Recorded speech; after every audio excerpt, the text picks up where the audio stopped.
그간 게이밍 노트북을 리뷰하면서 가장 높은 점수를 보인 제품이 아닌가 하는데요.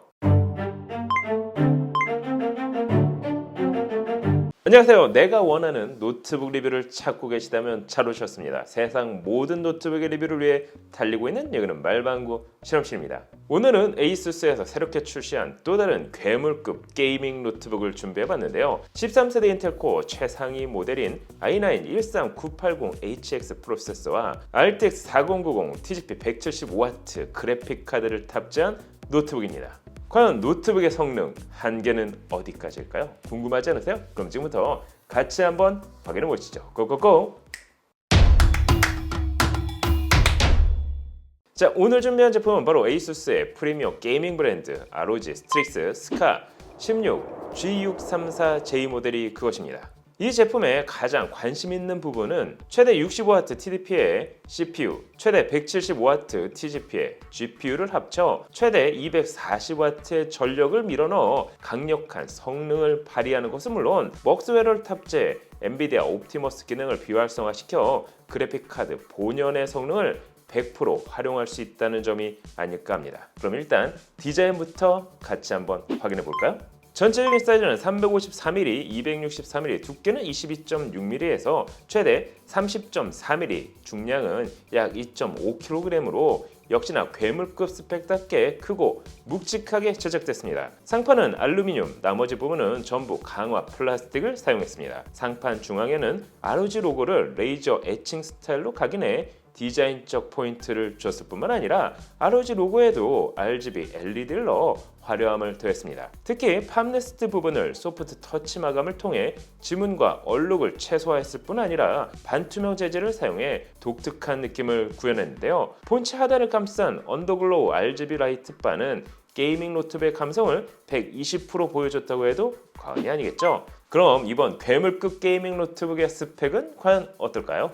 ROG 스트릭스 스카 16 G634J 노트북은 13세대 인텔 코어 i9-13980HX 프로세서와 175W 사양의 RTX 4090 그래픽 카드를 탑재했습니다. 이번 13세대는 이 코어 개수가 거의 2배로 늘어난 만큼 이 코어는 16개, P코어는 8개로 구성됐을 뿐 아니라 캐시 메모리 용량도 36MB로 상당히 커졌습니다. 램은 DDR5 32GB 듀얼 채널로 구성됐습니다. 당연히 최대 64GB까지 확장 가능했습니다. 저장 장치 역시 대단한 속도를 보여줬는데요. PCI 4.0 규격의 NVMe SSD 1TB 2개를 레이드 제로로 묶어 읽기는 13514, 쓰기는 9184MB/s로 정말 빠른 속도를 보여줬습니다. 스펙 하나하나 단점을 찾기 어려웠다고 해도 과언이 아니겠죠. 일단 해당 스펙 기준 프로세서의 성능부터 테스트해봤습니다. 시네벤치 R23의 경우 멀티코어는 32,056점, 싱글코어는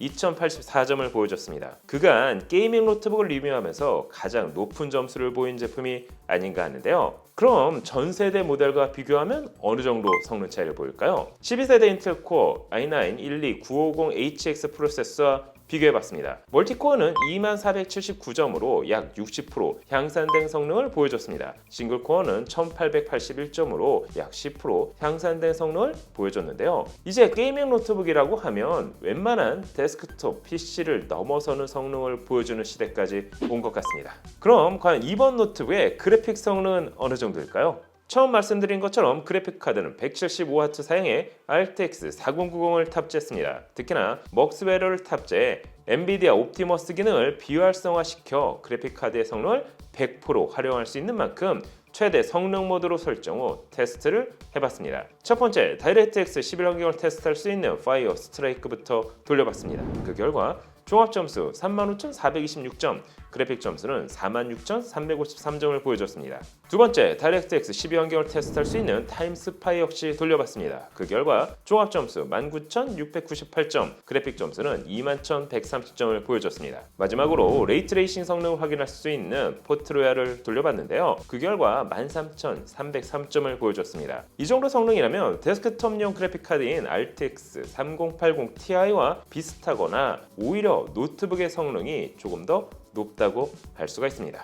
그럼 실제 게임은 어느 정도로 들어갈까요? 일단 게이밍 테스트에서 중요한 해상도를 확인하기 위해 디스플레이부터 체크해봤습니다. 이번 노트북의 디스플레이는 240Hz 주사율, QHD 플러스 해상도, 16형 미니 LED 디스플레이를 탑재하고 있습니다. 16:10 화면비, 90% 스크린 대 바디 비율을 구현했을 뿐만 아니라 게이밍 노트북답게 3ms/s의 빠른 응답 속도 역시 지원합니다. 또한 무려 1100니트의 피크 밝기, 배사 디스플레이, HDR 트루 블랙 1000 인증과 돌비 비전 인증, 팬톤 캘리브레이션 인증과 DCI-P3 세격 100%를 지원하는 만큼 정말 말도 안 될 정도의 높은 품질의 디스플레이를 품고 있었습니다. 아마도 어지간한 OLED 패널은 명함도 못 내밀 것 같은데요. 이 정도 밝기와 세격의 디스플레이는 정말 흔치 않기 때문입니다. 거기에 엔비디아 G-Sync까지 탑재돼 티어링과 스터터링까지 억제할 수 있습니다. 그 덕분에 HDR 게이밍, 콘텐츠 감상, 그래픽 작업,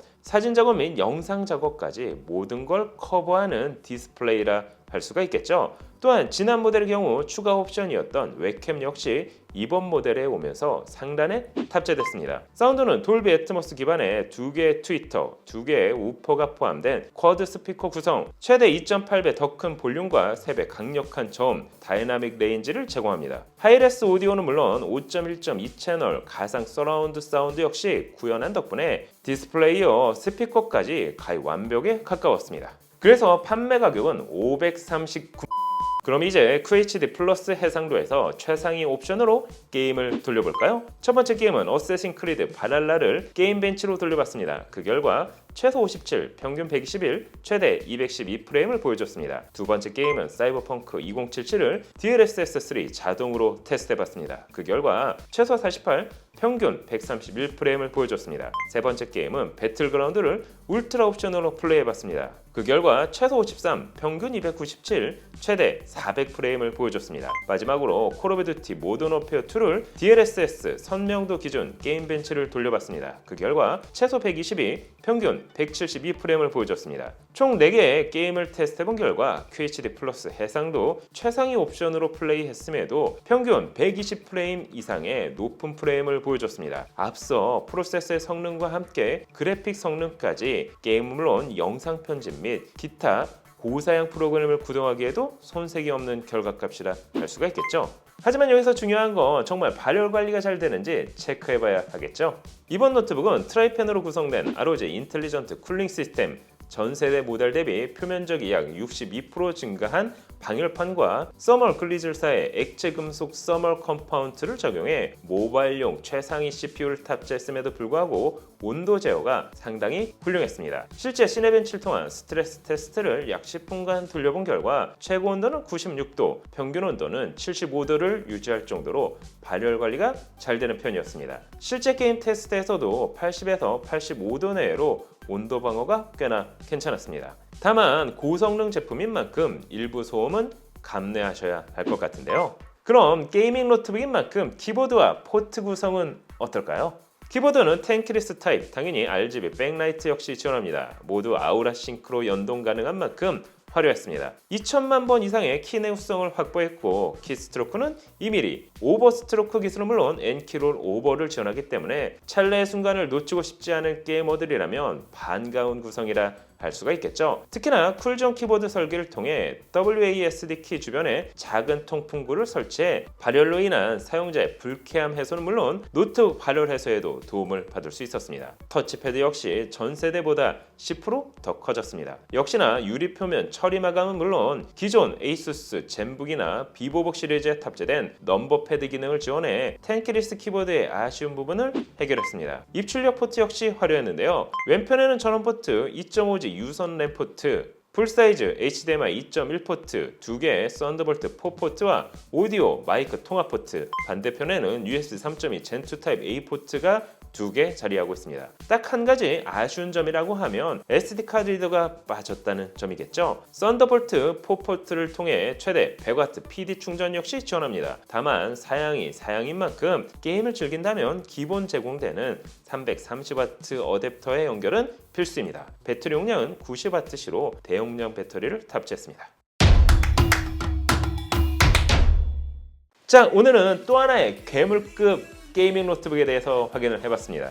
노트북이 어디까지 성능을 보여줄 수 있는지 말해주는 대표적인 제품이 아닌가 하는데요. 사실 이 정도 성능이라면 데스크톱을 충분히 대체할 수 있어 보였습니다. 이제는 노트북이 노트북은 아닌 것 같습니다. 이거 뭔 소리지? 여러분이 보시엔 어떠신가요? 오늘 영상은 여기까지.